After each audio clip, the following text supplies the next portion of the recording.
So this is a 2,500 milliliter essential oil diffuser, humidifier, or face steamer.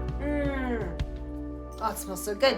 This is by BlueHills, and it's got a very large capacity, and you can see that this guy lights up and he looks real pretty. He's got this really kind of cool flower design on the outside of this guy. So I'd like to thank BlueHills for sending this to me to review. I really do appreciate it. Now, if you're going to use it as a humidifier for your plants, they will love it. Don't use essential oils in it. Plants don't like that. Now, but you could. This is amazing. This would look very beautiful amongst your plants. And it's got a really nice output. I don't know if you can see like how much output it is, but I've got it on high. And I love that. It's going crazy. I threw some lavender oil in there. The whole room smells amazing. My husband's gonna love it when he gets up here.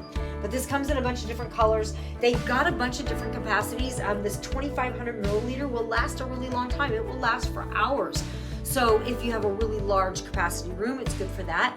Again, it's also good for skin. So it's really good for moisturizing your skin, and it feels really good to steam that skin, and some nice oil in there is also good for your skin. You can do geranium for your skin. It's not bad. But again, I'd like to thank BlueHills because this is a beautiful design. It looks amazing in the house, and it's just very stylish. So thank you.